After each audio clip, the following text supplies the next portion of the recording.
And we're back. Yeah, man. It's a happy new year. It certainly is. Yeah, I'm off to a good start, man. Awesome. I'm Jared, by the way. I'm Josh. How y'all doing? What's up? Man, we're in the middle of the Sugar Bowl, so I was getting into my cups a little bit too much. So before we can have something to talk about and discuss, and they'll hear a voice, we better go do this thing because it's not going too good. Seriously, yeah, man. It's I think it's home cooking, but with Pac-12, you can't really. I think it's going to work out in our favor. Is what I'm trying to say. I'm trying to come around and make that sound not as bad as I was making it sound. But anyway, Jared can tell you I am of the mind that Todd Blackledge is one of those employees for ESPN/ABC/whoever that's way too cute for his own good. So all that. Texas on their way back. I don't know if they have the depth. That's literally him having read the script that Georgia's going to do the second half comeback. We'll see. Maybe so, maybe not. I'm not as confident on that as I was the Falcons Patriots Super Bowl. It's always fun to explain to people your theory about the Patriots.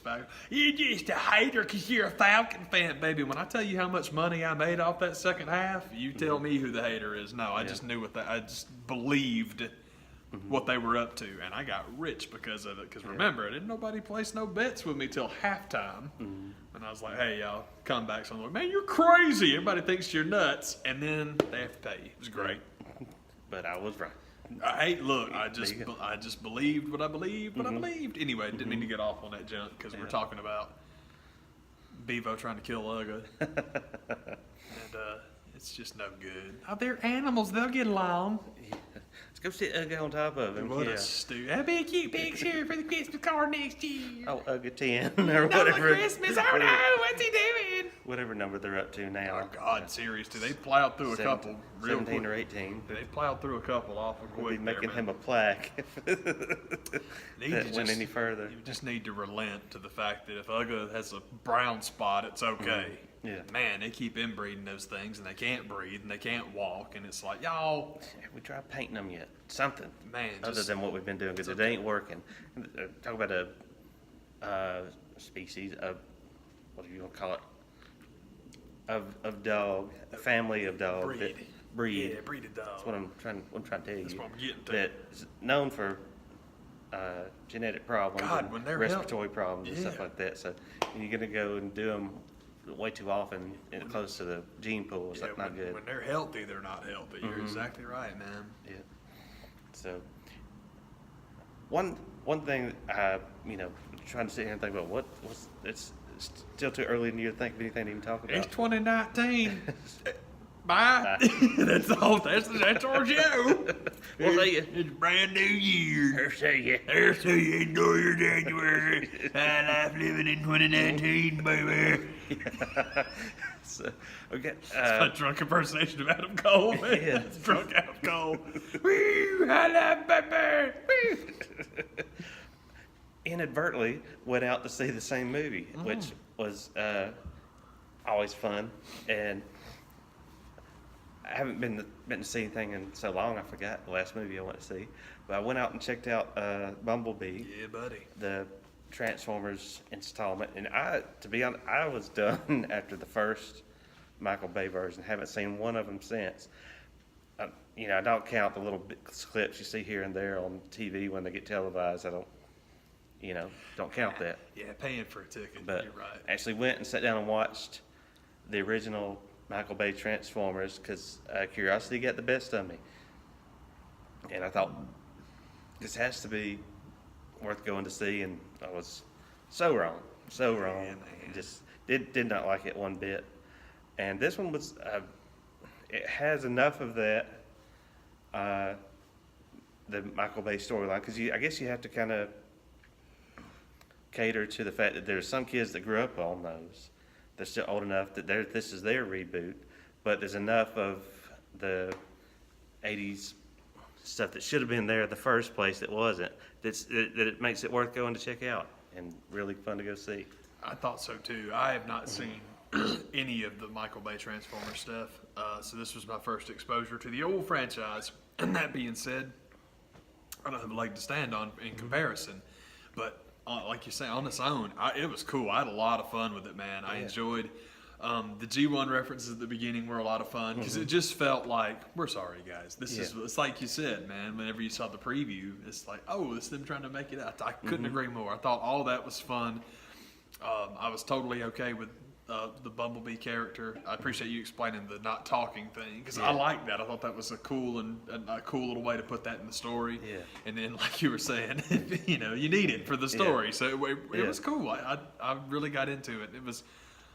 At first, I mean, I think it kind of bummed me out. I was like, really, we're doing this again? But then it kind of reminded me, like, well, there's whole nother generation that these movies are going to be for, too. And, like, because if, you know, Bumblebee could just sit down and tell, like, listen, I'm from another world, and this is what we have to, you know, get going on. And movies like 10 minutes. Yeah, so kind of need to have that mute character, you know, to flesh it out. We were joking about him being Poochie the Rockin' Dog. I have to go. My planet needs me. It's 2019. Happy New Year. Happy New Year to you. So I dug it. Thought it was way cool. And I wrecked your house and broke your toilet. I'm sorry. Bye bye. By the way, don't go in the John. Thought the living room was bad. The Smiths suck. We'll see you later. There was a few things in it that. I thought it was a really good idea to set it in 87, I think is what they do. But there were a few things that make you kind of take you out of it. Like, I don't think Hummers were that prevalent to have a whole caravan of them. Yeah. The paintball, not only there probably wouldn't be paintball to that extent, and there wouldn't be pistols. There'd still be the big canisters and crap. Man. It's like, okay, it is a movie about transforming robots, so I shouldn't get too picky. Man, it was cool. I'm totally with you. That's pretty much just my short little review. If you got to go that deep down to gripe about something, it's that's good. Pretty telling. Yeah, that's good, man. And that's a little fun ride this one is, and it's nice to have one that you can kind of look forward to the next one because I haven't had that before. Yeah, we were saying it's nice to leave a Transformers movie and not, you know, hate yourself for having gone to it, so that's positive. Why do I do this? What was I doing? What was I thinking? Oh my God. I wish I could transform my life into one of someone who hasn't seen this. Just from the opening, you know, couple of minutes, the scenes of like, you know, what the guys actually are supposed to look like on film was kind of like, oh no, it's happening. It's happening. The beginning of that, the Cybertron part at the beginning reminded me of Man of Steel, where people really enjoyed the Krypton stuff. That's what it made me think of. And then the fight scene between Bumblebee and Starscream was very, very cool. Yeah. That was, is it Starscream, man? And I've heard people complain about the voice, but it's fine. You know, don't. That's not Optimus. Optimus is the same guy, as far as I know. That's why they're doing it. He's still around. Yeah, it's that guy. Do it. He can do it, so he's doing it. So it was fine, man. I mean, I'm sorry. What I mean is, Starscream's fine. It was totally cool, man. But all the G1 stuff was totally cool. When you get, you know, some of my favorites, you got Soundwave and Shockwave right there chilling out. It's like, oh no. Yeah, man. And to close it off the way they did is there's a nice joke to kind of point out the fact that, and what I thought they were going to straight up do the joke that the movie Dukes of Hazzard did, and yes, I did go watch that piece of trash because I'm a dummy. When the Johnny Knoxville, what's his face, Scott somebody. Dukes of Hazzard movie came out. I went to see it in a theater in Carrollton, Georgia. IMAX, baby. And you would not believe the just roar in the theater when it was a kind of a joke that I think people were kind of like, y'all, calm down. They're driving up in the General Lee, get outdoors open. And it's kind of like, and everyone's like, what is going on? It's like, y'all, it's going to be a joke. It's like the Pokemon clip I was showing you. Grown man watching Pokemon when Pikachu starts speaking English, and they're all reacting and exclaiming, I want to be the grown man that goes to Pokemon And whenever Pikachu starts speaking English, it's like, what the? He just totally lets it fly. Like, I don't care about your kids. I don't care about anybody else. This is my movie, and I'm upset. I'm like, that's my guy. But one of my big gripes of that took me out of the first Michael Bay Transformers is just the fact that Bumblebee wasn't what he was. He was a Camaro. He was always supposed to be a Beetle, and then they kind of picked that scab a little bit in this one when he's not that to begin with. And that's another Michael Bay-ism where instead of these characters, and you shouldn't give credit to Michael Bay for that. I guess you could give credit to Beast Wars and all these other versions of Transformers. We still need a prime character, but it can't always be a truck.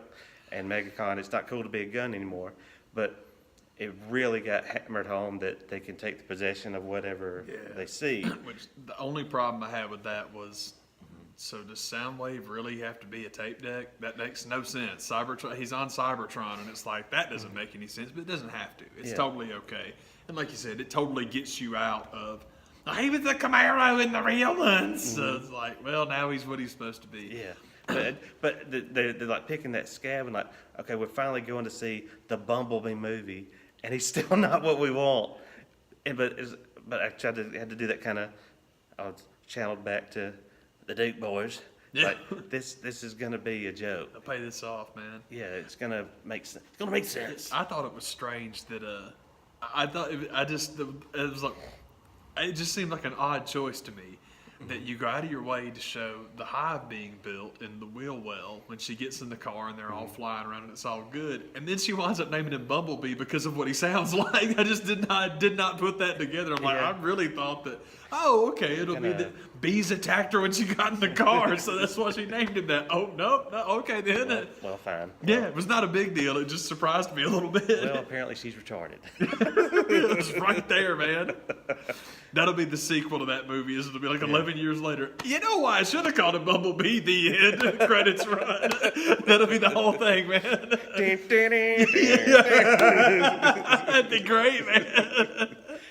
There was a cool joke about the 80s cartoon that I thought was pretty sweet. Enough people were still around to get that, and then there was a joke at the end of the movie about the Camaro, it's not.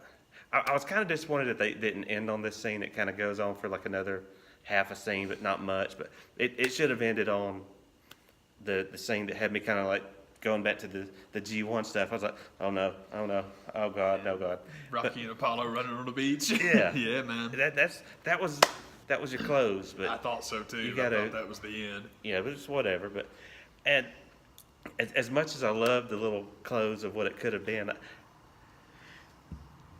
and it's the same. The other gripe of the original Michael Bay stuff is like, could you try to make these characters look remotely like what they were supposed to look like? I never liked the Optimus. Number one, being the different style of truck. Number two, having the flames and stuff. But it wasn't as bad to me as Bumblebee being a Camaro that just happened to be yellow. Like, it's just not.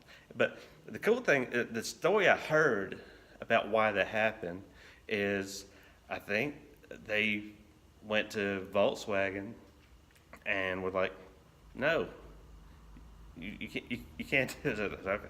Fine, we'll go. I guess they wanted basically them to give them money for the advertisement, and they're like, no, we don't need you that bad. Yeah. Y'all can go do your thing and with Chevy. have your fun. I can see that being a thing. That if they're going to give you money to do the movie, we'll wait for the real one. Yeah, seriously. You have Cybertron? Never mind, we'll wait. The Volkswagen time travelers told him, no, wait, turn this one down. And so, just for the scene to close on what it could have been. But at the same time, when I saw what it built to, how hard would it have been to put I know it would have looked totally dumb, have an Autobot logo on the back of that cab. Like, how hard would that have been? It's like, but whatever. I didn't have to have it. It's like, and maybe that's part of what I think Michael Bay, if you came to me to make the Pokemon movie, I have no connection to the show or the cards or the toy line or anything. And I think he's that was the same kind of what his mindset is like. Well, do I make these look like the toys or the cartoon? Because the toys really didn't look much like the cartoon because they were limited with what you could do as far as making these things actually transform and be what they're supposed to be. Yeah. And we can't have them do that and look like the way they look on this stupid ass cartoon. But at the time when I'm playing with them and watching the cartoon, it just wasn't the travesty that this movie was. When it would have been really easy, and I think he's looking at it from the perspective of like, well, I can't have this be an actual transfer truck in a movie and look anything like what this is supposed to look like. Well, that's what makes it a movie, because it's a transforming transfer truck that ain't real. It's totally okay, man. That's one reason why, as far as I know, to my knowledge, they never did Soundwave in the Michael Bay movies because they couldn't make him an iPod and have him transform and be this huge robot. Oh, that's not going to make sense. Like, it's a talking robot from another planet. It doesn't have to make sense. Yeah. They would also, Yeah. I would imagine that with Apple's law team, they would have a real hard time getting a check from them too. It's like, you're going to pay us. You're not going to have that. You better look with the Zoom. Yeah, for real. Yeah, for real, man. But then that would have been just as terrible. But there's the chick in the movie. I'm sitting there watching it the whole time and thinking, like, I know this person from somewhere. And I couldn't quite place it as I was watching it. It bothered me so bad. Haley Steinfeld, I think's her name. Had to come home and Google search it, and it's the little girl from the Coen Brothers True Grit movie. That they were like, she was already, even at that age in that movie, you could kind of tell, like, okay, she's going to be around a minute. Yeah, she's going to be really good, and she, is really good in this too. That was the story about the casting in that movie. I don't remember. It was something like the whole point was to find somebody that nobody had seen before, and it had to be the right person. So it was this huge deal. Like, talent was paramount. Yeah. That was the whole That's point. the priority. That was the whole. Yeah, there you go. Yeah. That was the whole point. And it's like, cool. And I could not put it together because every time I looked at her in this movie, it was like, she's still super young. who is that? Who's the girl that was in Bumblebee? And all I could think while watching the whole movie is like, well, she's the girl that would play Joan Jett if they actually did the Runaways movie now. Yeah. Which isn't terrible, actually. The Runaways movie's not. It's really not bad. It's strange in the one sense that the Jackie Fox character is literally played by maybe Funke. Why can I not think of her real name right now? Anyway. An excellent actress, and she gets no lines. I'm like, that had to be a conscious effort. How in the world did you get this fantastic actress to sign on for no lines? Unless she's just a huge Runaways fan. But that was the craziest thing in that movie to me, man. It bothered me for a while after I saw it. I don't know why. And it's not that Kristen Stewart didn't do a bad job, and I like Kristen Stewart, but it's just like as soon as you see her, it's like, yeah, that's who should have played Joan Jett, man. Yeah. But anyway, I had not put together at all who it was. I was like Jared. I was like, man, she seems so familiar to me, and then it just kind of flittered on away, and I never looked it up. But as soon as you said that it's the True Grit, I'm like, Yeah. that's totally who that is. I would have never thought of it. Yeah. But thank you for telling me, because now I feel better now I feel better knowing. Yeah, it's, Never stupid yet. True Grit's one of those. It's like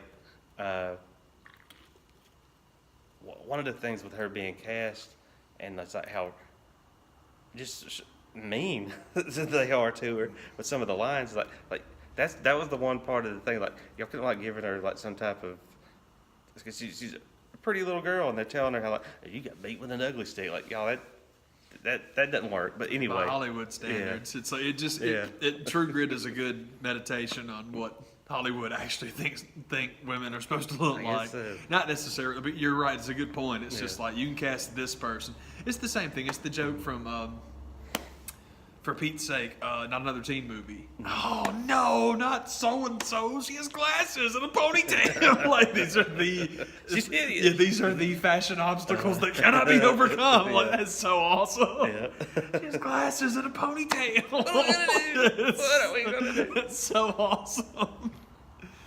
That movie's underrated as crap, by the way. Yeah, that's I was just really surprised and pleased to like Bumblebee as much as I did. Man, me too. I really had a lot of fun with it. Had an unbelievable. We went to one of those spots where you eat dinner while you watch the movie. Oh yeah, Hey, yeah, it was really cool, man. I had an awesome meal, and it was either our choices were that or Spider-Verse. I went with my friends Danielle and Aaron, and I've heard good stuff about me too. Spider-Man. I'll probably get around to it, but I had to see Bumblebee first. I can dig that. Yeah, basically, what it came down to was, what you feeling? And Aaron and I almost always 100. Oh, I'm gonna say 98% of the time, just to be fair, are literally the person in the group that's like, man, quite literally whatever you want to do, we're cool with. It really does not matter.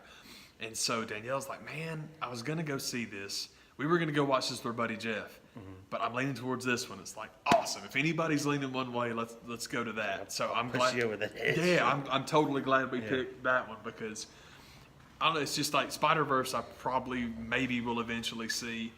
Bumblebee I wouldn't have, and I'd have missed out because I dug it. I'm totally with you. So I'm really happy we picked that one. It was super cool, and I liked it. And there's a couple of things in it that I'm not wild about, but that's every movie I've ever seen ever. And basically, the scale is. Yeah. There is no scale. It's just complete. It was cool. It was cool. I liked it. It was, basically everybody in the movie other than the two kids are like dumber than shit. Yeah, there are some very, very, very stupid adults in that movie. What? The robot? They got a good. A car? Yeah. What's a car? What are you doing? Yeah. Put your helmet on. I'll tell you something else that I thought they succeeded with is that in the high style of 80s movies, you have to have either the precocious kid brother or the weird brother or sister character or whatever. And that kid was good. He was. They didn't overdo it. He wasn't in it too much. Yeah. It was pretty cool. And one of the best things about it was he's basically told to be the sentinel and like help me out, keep our parents off my back, and he actually tried to. It was cool. They did a good job with that. I enjoyed that. Yeah. It's I guess the tie-in to most wrestling shows will be the John Cena stuff, and he showed up and he did his character that he does, but wasn't to the point where it was annoying. Yeah, but it was fine, man.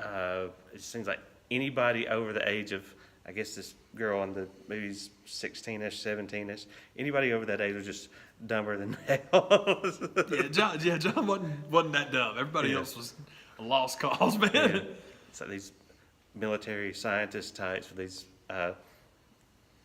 robots just kind of show up like, well, let's give them all our stuff. Yeah, for real. But it's like having a professional mechanic ask for the wrong lug, but you needed that scene to put her over, so that's okay. Yeah. But it's just like I was telling Jared, man, like the schmaltzy thing where she works out the deal for the car and all that. I'm a sucker for stuff like that. I like Len Carew a lot. He's on Blue Bloods, and he's in Blue Bloods, and he's like the grandfather, and so that's what that character is. He was also. He was one of the characters that kind of left you wanting more. Like, I could have seen more of that relationship as opposed to the actual family. It was neat. I thought I was totally okay with that. I thought they did a good job. He was Cardinal Law in for Pete's sake, Spotlight, which if you've watched the show, if you've watched the show before, I'm a monstrous fan of the movie and the soundtrack. Spotlight, it's awesome.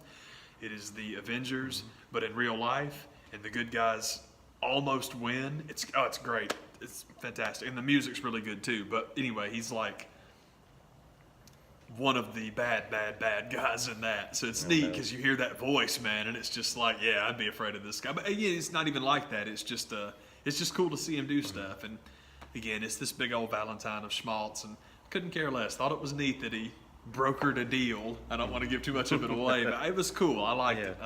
I'm totally with you. Just in general, cool movie, man. I don't remember any previews except Captain Marvel, which that led to a discussion. I don't remember anything else they ran previews for.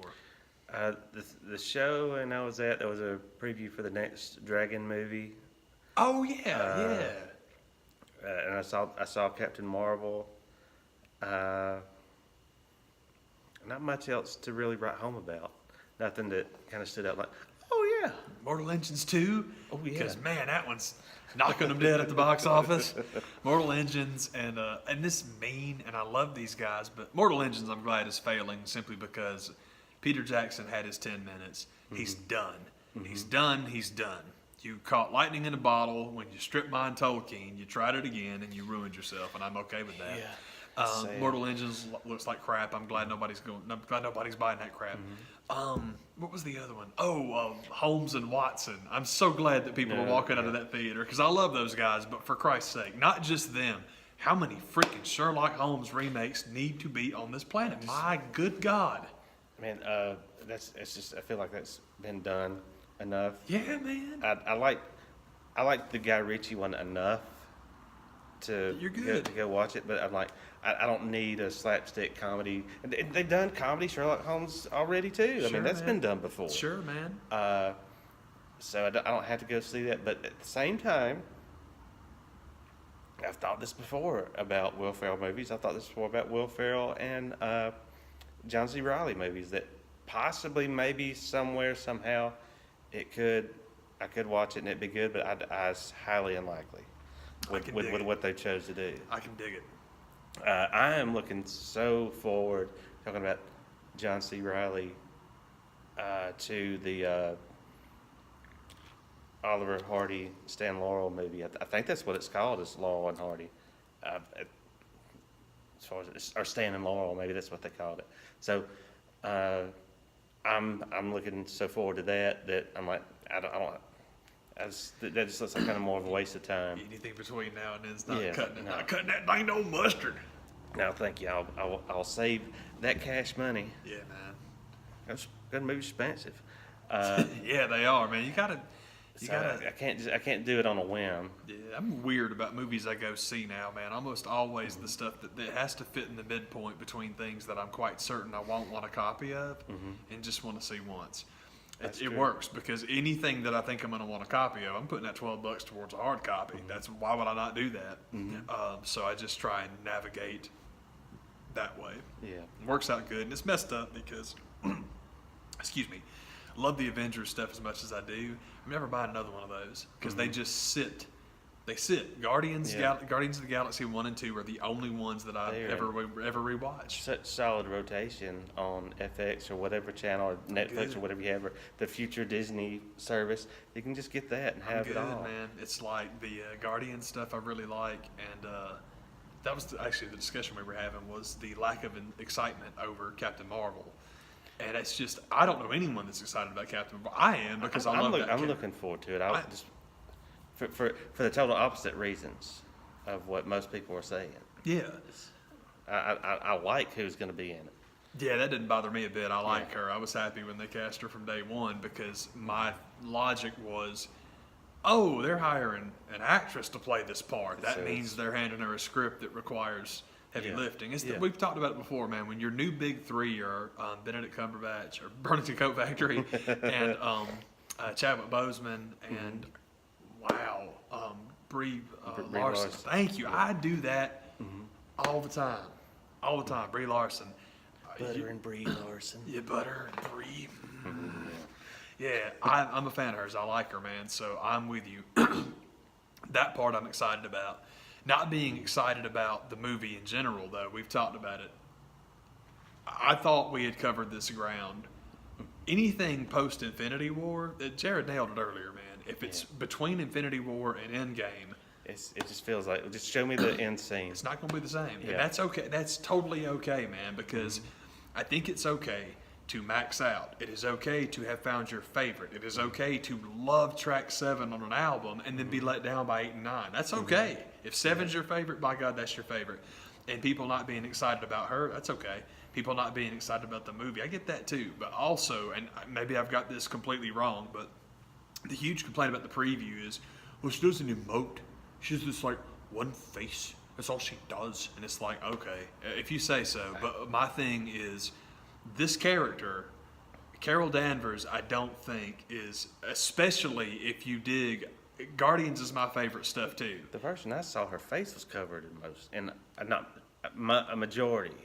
She had like a helmet on, so I'm like, I I just don't get that criticism. I don't understand I've seen that. one preview, and it's the one that's on TV right now, and that's it. I see her in the Kree Corps walking around in the green suits, which I know we talked about it already. I'm going to say it one more time.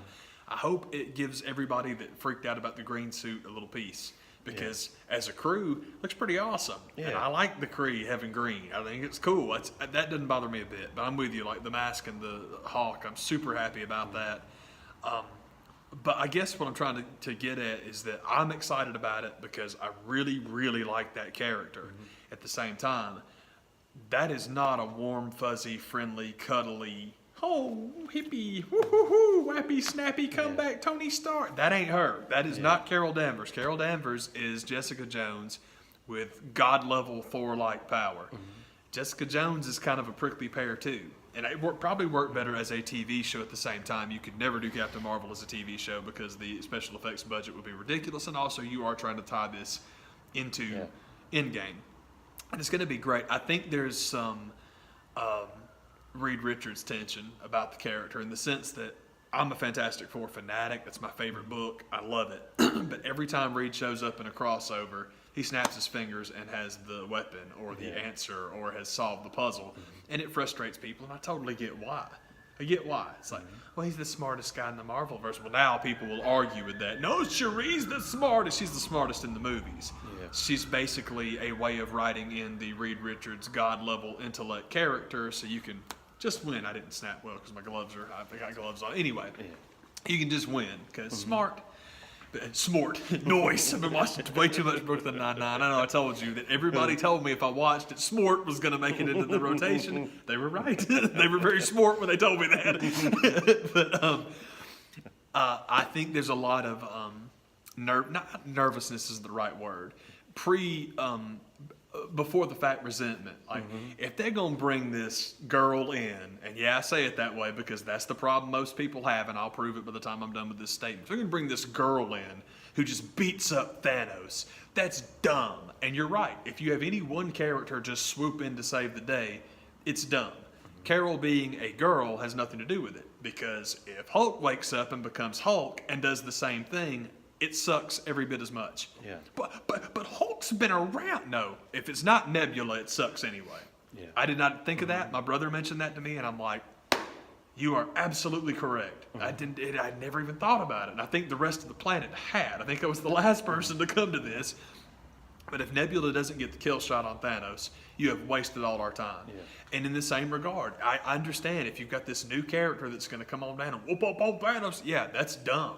But being the X factor that puts you over the top, that's actually pretty cool. Yeah. And having Hulk back as well, because like we've talked about, man, you don't actually want him in the Wakandan jungle. You don't want him to get beat up a second time. Don't have that. He lost once. That's good because now when he comes back, he gets to thump some heads. Now, again, getting the kill shot's not winning. Contributing is winning. But, we had a huge problem with that with the first Avengers too because nobody wanted to get behind anybody doing anything. Well, Tony's the one that saved the day. Yeah, he had to.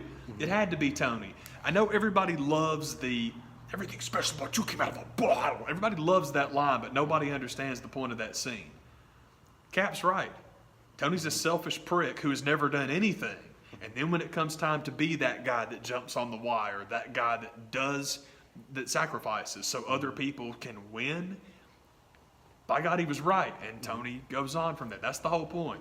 That's the whole point. But at the same time, maybe more people are into that idea now. I know a lot more people are into the idea of what Ultron actually was because, the thing about Ultron is I love, there's so many lines in those movies I love. My favorite one is Loki telling everybody that it's man's desire to be ruled. This is what you are. You don't want to be in control. You want someone to look to control you. Look no further than the White House right now to see how true that is. Yeah. We like to follow. We are a species of followers. So that was Loki's big good line. And Ultron's not a line, but it's the deduction that war is a man-made construct. If you want to save the planet from war, you must save the planet from mankind. So, okay, I'll just wipe all you guys out. That's it. And he was right, or at least half right, because Thanos then comes by and says, no, not all of them. Yeah. But it's cool. I really like where they've gone. But ultimately, to your point, like you were saying earlier, man, anything that's not in game, I totally get it if people aren't into it. I totally get it if people aren't into it and people don't love it. It's going to be the placeholder. Yeah, man. But at the same time, I'm also with you on Captain Marvel that I love. I know myself and my friends Darian and Matt are all in because they love that character more than I do. Yeah. And I really like that character, so we're all good, man. I think this movie could end up being the ultimate tease when it's like, well, if it's not going to do much to further the storyline, at least I'll get to see how Nick Fury loses his eye. And then when they don't do that, they're just going to be like, oh, dang man, it. Nick Fury should have lost his eye. And then the after scene is going to be Nick Fury driving around in a Camaro and in a car wreck. I think that it being set in the 90s is going to be an interesting idea. As you had Wonder Woman 84, and it's just another way for Marvel to see what DC's doing. Like, we're going to do it better than you're going to be able to do that too. Yeah, the Captain Marvel being set in the 90s is very smart, primarily because you are strip mining the nostalgia core about 10 years ahead of schedule. Yeah. Every movie that's made will look like Captain Marvel in 10 years, but it's like, whatever, man. But yeah, the Wonder Woman 84, it's just like, oh, God. I remember the 80s. I was a little kid in the 80s. I remember them. They're not the Magic Wonderland. I was telling my mom this earlier today because people say, man, I should have been born in the 80s, man. I want to be back in the 80s. And I'm like, this has to have been what it was like for you in the summer with all the Summer of Love bull crap, right? When everybody wants to go back to peace and love, man. I was like, you were actually there. Yeah. You can tell us all what BS it was, right? Because when you live it, I promise you it's not as magical and special and fairy dust as you think it was. And also, going back to the president of the White House right now, man, if you guys have a problem with that cat that's currently residing at 1600, let me tell you he was birthed in the 80s. Just understand him getting famous in correlation with Reaganomics, not a coincidence. Not at all a coincidence. A rich papa's boy getting away with murder for 30 years, not a coincidence, man. Anyhow, we've gotten a field. Captain Marvel, I'm with you. I'm excited, but I understand people that aren't excited. And it's just, I had the opposite feeling we talked about, like we just knew at the time that, just wait, the reviews, you tried to tell people when it was like, when Batman versus Superman came out, we were on this show telling people now, it's like, DC kids, don't worry about movie critics. You're going to get your good reviews when Wonder Woman comes out. And they did. This one feels the other way. This one feels like has Marvel lost a step? I just don't know. I don't feel the same. Of course you don't, because for all the talk of The Dark Knight, which is not a comic book movie, it is a character study. It just is. Super costumes and capes don't mean crap. It's nothing. It's like saying Watchmen is a superhero comic. It damn sure isn't. It absolutely is not. So that's a totally different thing. For the superhero genre, as we know it now, Age of Ultron annihilates everything else. It's not even close, and that includes Avengers 1 and 2 and Black Panther and all the rest of them. Nothing gets close to being half as good as that movie is. Guardians of the Galaxy 2 is still my favorite, but that one's fun too, because like we talked about, man, it's very interesting, especially with the sequels for the Marvel stuff. It's like, just let them sit for a little while. People always, it's not as good as the first one, and then give them a while. Age of Ultron's terrible! Age of Ultron's terrible, and it's like, well, now in the post-Last Jedi world, go back and watch it. Because I promise you, you hate Last Jedi more than you hate Age of Ultron. And I love Last Jedi, but I watched it again recently. And all the stuff that I liked about it, I still really like. The stuff I didn't like about it, I still don't like. And I still understand why people didn't like it. I'm also still of the mind, I said this at the time, I'll say it again now. If we go back on, no, Rey's parents were really Obi-Wan and a clone of Leia or whatever. If we go back on that, or if we make Rey and Kylo a couple, I'm going to be as mad as people were about episode 8. Yeah. So I understand why I get why you didn't like it. If you wanted this thing and didn't get that thing, I get it. Because now I'm interested in finding out what you are going to give us. And if you just swerve back, like, we're sorry, guys, that thing, here it is. This is what we meant the whole time. That's going to make me mad. Yeah, it's like, I've talked about it before, man. The parallel that I drew with The Last Jedi was, go set a Watchmen, which if you haven't read the sequel to Kill a Mockingbird, don't do it.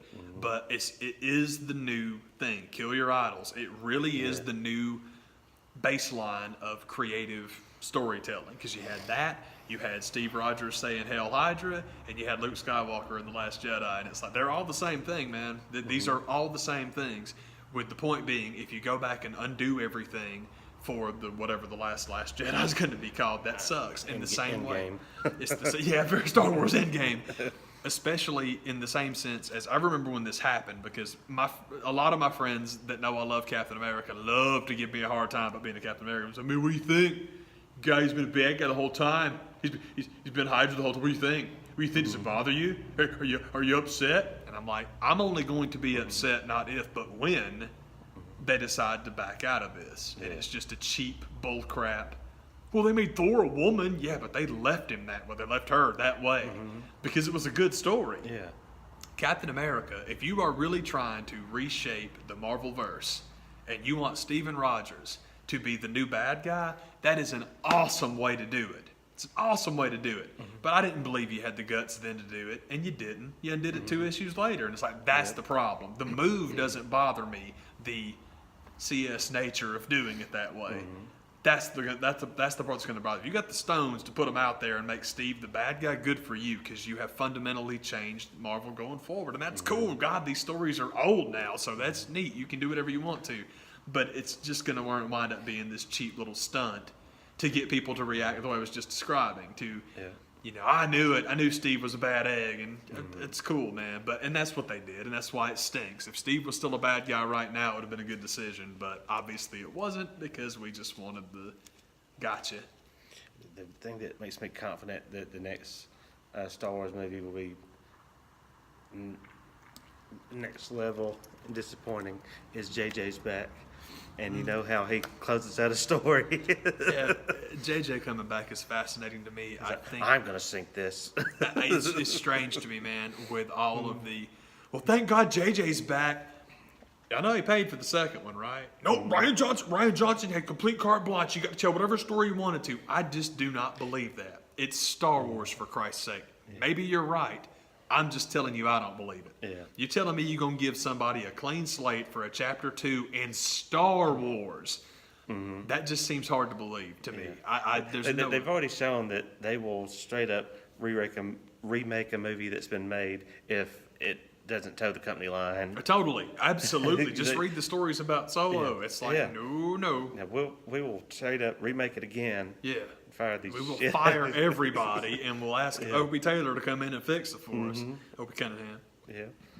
But yeah, man, it's excuse me. But at the same time, I'm probably just too old to get Star Wars anymore, because I thought that Rogue One was okay. Not great. I thought it was okay.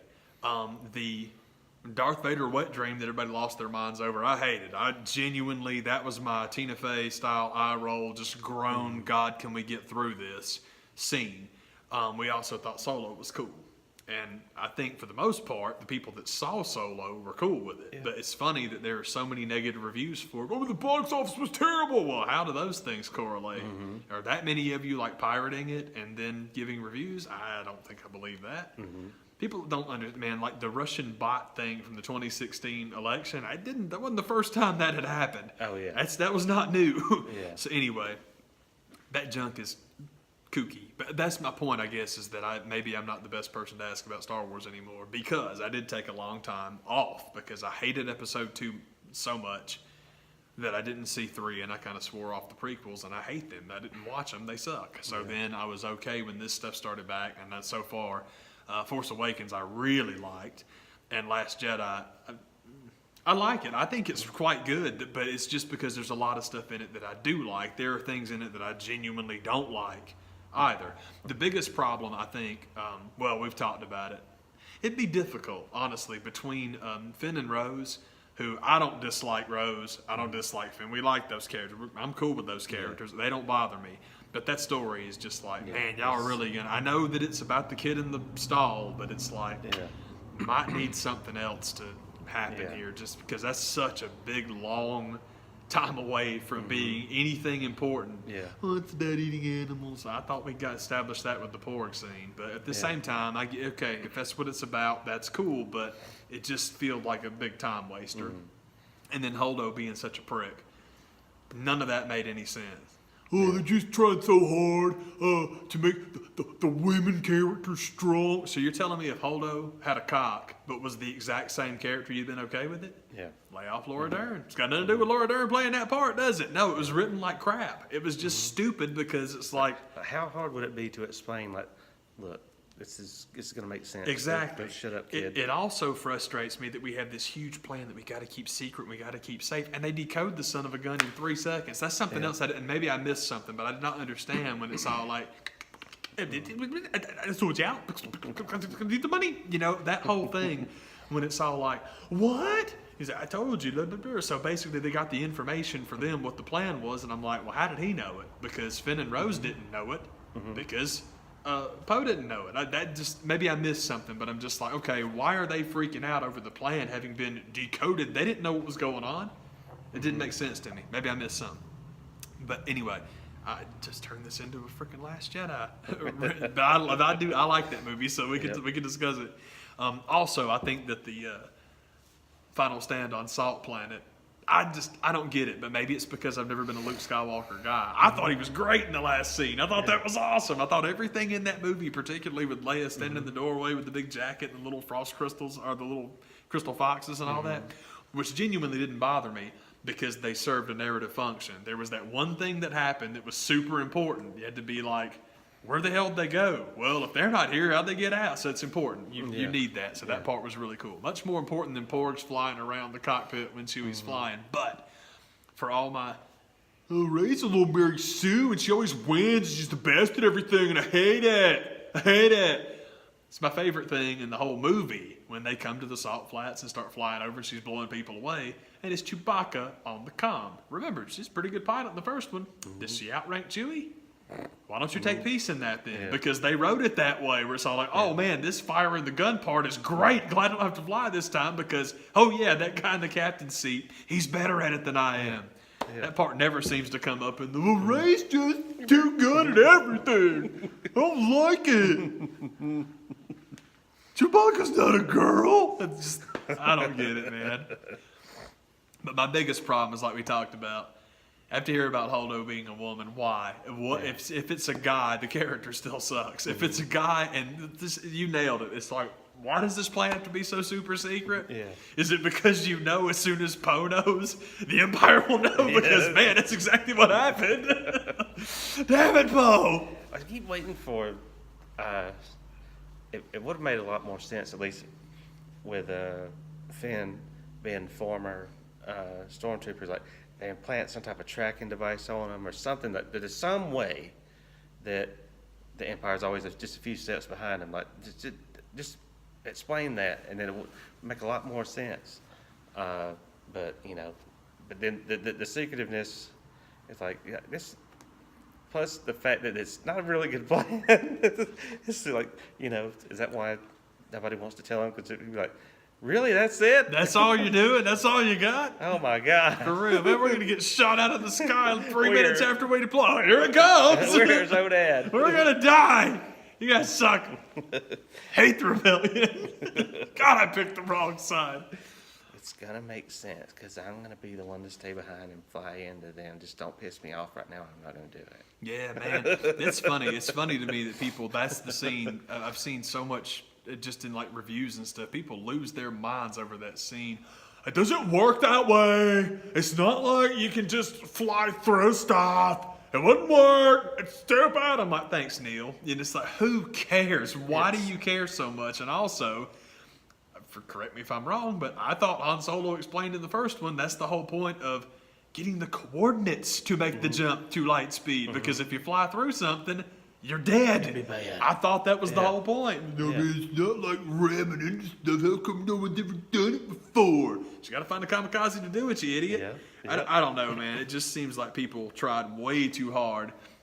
But it's the same thing I said about the Queen movie, where you will have people, and I mean within the same review, tell you, well, this wasn't right and this was inaccurate and they changed this and it's just not accurate enough. And Sacha Baron Cohen was going to meet like a Caligula style, like sex fantasy. Okay, so did you want it to be this like Inglourious Bastard style Freddie Mercury, but not real. It's just a fantasy. Tell us the fantasy, Borat. Do the fantasy. Or the biopic with changes here and here and here. Because it just seems ridiculous to be upset about both those things. It's like...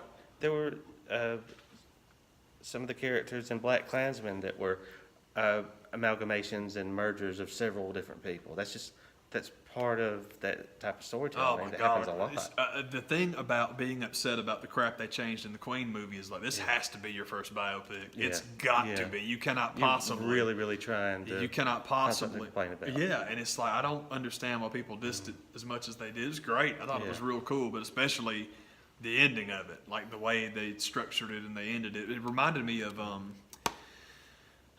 what's it called? I think it's A New Kind of Blue or Different Kind of Blue or something like that. And it's basically Miles Davis at the Isle of Wight. And the first half of the movie is this documentary about the music he was recording at the time and doing the more rock and roll stuff and just moving out. And it's real cool because they have this one dude that made he's the Skip Bayless of Miles Davis. He literally made his, I don't know I think it was Downbeat he wrote for, and I forgot his dang name. But he made his living just trashing all non-Columbia acoustic Miles Davis records. Hates him, and it made him famous, so good for him.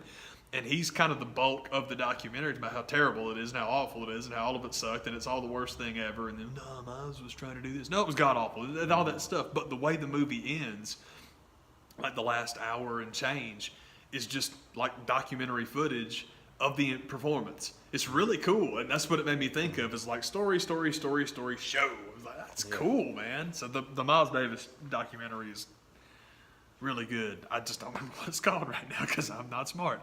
But it's awesome. You can't miss it. If you type in Kind of Blue after you get through the album 9,000 times, when the DVD comes up, that's the one you want. That's the one you want, bro. Yeah. Pop up and you'll have a good time. You'll have yourself a good old time, man. Man, that's what's up. That is how we do, man. Get down. I know this is a long show. There's one last thing we got to discuss. We'll make it quick. Oh, Jesus. AEW, what do you think? Do you care? Is AEW the Captain Marvel of wrestling to you? I'm still interested in it enough to see what's going to happen. It remains to be seen. I have one thing. I'm with you. I have the one thing that I'm still waiting to see. Because basically, with me, anything involving the Elite, if it doesn't include Marty Scurll, which it doesn't, I'm in no hurry. Yeah. It's okay. But what I'm waiting on now, man, is to see what kind of contracts they do, because I've said for the longest, if Vince would open the door and actually do super shows with other professional wrestling outlets, it'd be the best thing for business. So if you tell me that AEW is actually going to be a closed shop and they want to emulate WWE, which I understand, I have heard nothing from any of those guys to suggest that. I have just heard people, for some reason, rejoicing in the death of Ring of Honor. I think that's a little bit... That's premature. That's a little premature, just a little bit. I'm not quite sure about that. And they also just got that huge haul of guys that they signed up to contracts. But it's they're like NXT level of they've been through this before. I feel. Oh, certainly. They've had the guys get caught up and they've weathered that storm. And I think they'll do it again. I think so too. I think for me, the thing that changes it this time around is being owned by somebody else now, and it reminded me of several years ago, the stomach punch I got from Peter Gammons when he pointed out the fact that the Braves had been sold, and it was from Crazy Ted to AOL, and then Time Warner, and he just made that point of like, I think that AOL is interested in owning a successful baseball team. I'm not sure they're interested in paying for it. Oh, certainly. That's the deal with any corporate ownership. And that's what it reminded me of. And okay, well, this could be, but I think that there's still enough people there running the ship that are going to make good decisions, that them being owned by Sinclair is not going to be the death knell that nobody has brought up. Nobody has mentioned that side of it. The Sinclair thing, I think we talked about this actually a while back. The problem with Sinclair owning them is now it's much easier for Vince to write a check for them. That's the problem, because if you have an individual owner that simply does not want to sell, that's one thing. But Sinclair Broadcasting, I mean, don't get me wrong. If they really want to do the Ted Turner thing, So far down the rung of priority that I don't think they would even notice. They wouldn't miss them. Absolutely not. Yeah, you make the right offer, and it's like, wow, this check that we probably won't get around to cashing ever is way more valuable than this is. I get that, but that, again, like you said, that's ownership. It's not who's leaving. I just don't. It's not a big deal. But again, the exclusive thing, and I don't get the impression that I just cannot imagine that they would try and do All Elite Wrestling with closed borders. I just can't see it. I can't imagine what they would do. Primarily for a couple of things. One, I've heard that the rumor keeps going on now that it's the Revival or the team. That's who they're going to sign and bring in, and it's great. We've talked about it forever. That paying off FTR is a great first thing to do. The second thing you're going to do is when Marty Scurll does eventually show up in AEW, he's going to be as the heel. He's going to come in and beat the crap out of Cody. He's going to come in and take over. I think those are two really good. Those are good. But at the same time, man, if you're not working with Ring of Honor, okay. If you're not working with PWG, that's fine. If you're not going to work with NXT, which obviously you can't, you don't have that option. You can't lose that contract with New Japan. It's just you can't do that. That is a horrible mistake. And if you work with New Japan, you're working with Ring of Honor too, primarily because New Japan just doesn't really get bullied into stuff. So if it's if you put them in a position where they got to pick one or the other, they're going to stay with Ring of Honor. They know it. It's worked well for them. They got no problem Makes with more it. sense. Yeah, Japan's not like America. It's not like how many dollar signs, how many zeros between the dollar sign and the decimal point. Wow, they don't do that. Just like we talk about, man. You always see when you watch New Japan shows, big shows will be in these small halls because they know they can sell them out. That's the whole point. You're never going to see a New Japan show pull that Vince McMahon crap where you go to Milwaukee and play the Bucks arena and 60% of the arena is blacked out. That doesn't happen there because they're going to play places that, man, you could sell 3 times this many tickets. Sure, we could. It's all good. We'll sell the second, third next time we come back. That's different. It's totally different. It's great. But that's all I'm waiting on now, man, I'm really excited about the idea of having another option. But the biggest mistake in Vinny world is the exclusivity. If you're just going to do that Impact crap, and Impact even started letting guys fly around. They did a good job of letting the walls come down, and you didn't know what Austin Aries was up to, and it's cool, man. It's all good. But I'm also with you on that same old. Well, they got to get major television distribution. Are they going to be on major TV? Is it going to be live? Is it going to be on NBC? Are they going to be on CBS? Where are they going to be? And I'm like, hopefully not. I don't understand that at all. I mean, that's my other thing too about if Sinclair wants to dump Ring of Honor. The problem I think would be Vince buying the tapes up. Is if Vince buys Ring of Honor, they're done simply because he would just shut the door because. At the same time, the kids that are running it now, man, hey, they started off as a mail order thing, man. You can do that on YouTube now for nothing. Wouldn't be a problem. So we'll see. Again, I'm sorry I beat the point to death, but that's all I'm waiting on now, man, is just see how it works with what's their deal with New Japan, what's their deal with PWG, Ring of Honor. I just think the idea of the Elite and Ring of Honor never working together again makes no sense to me. I think they're leaving on good enough terms where that's not going to be the case. I think so too. I don't think they'll be working with Billy and all the other guys. Yeah, exactly. I totally agree. I think it's kind of an all-in kind of thing where that show had people from all over the place. I'm with you. I think that's the big major point being that I don't think you can sever ties with New Japan. And if you're working with New Japan, you're working with Ring of Honor. Who cares? It doesn't matter. It does not matter, man. If you want to keep a bigger piece of your pie in your own backyard, no one's got a problem with that. That's great. That's awesome, man. But you're going to do, I don't know what it was called, All In 2, I don't double or nothing. Double or nothing. Something like that. You really gonna do that show with no one from the indie circuit that anyone's ever heard of before? I don't think they have any interest in that at all. And it's strange because I've only heard that from fans, and I'm like, how many times do you want to see the Young Bucks wrestle Cody and Hangman Page? Because it's like it's gonna get old. Yeah, for real. Quickness. Yeah, dude. It's like, well, just go out and offer money and sign. What kind of contract do you? Because the whole thing with that is El Desperado. Because apparently that was the first bidding war, and he picked Ring of Honor. But see, I don't even think I necessarily believe that. It's just like, well, Ring of Honor's got more money and less dates, and pay scale in place, and it's our schedule. I'm like, yeah, dude, I don't think this is a victory for Ring of Honor or a loss for AEW. We're just going to wait and see. But yeah, if they put walls up and try to go NXT will crush them, much less Vince. Yep. So I'm hoping that. But I would love it if Dash and Dawson wound up there, just because I wanted them to pay that off for a long time, and also the idea of AEW champ Cody or whatever getting the crap kicked out of him by Marty and invading Marty's girl. I love it, man. Hell tight. Teletype. That's what's up. Take it easy, y'all. Bye.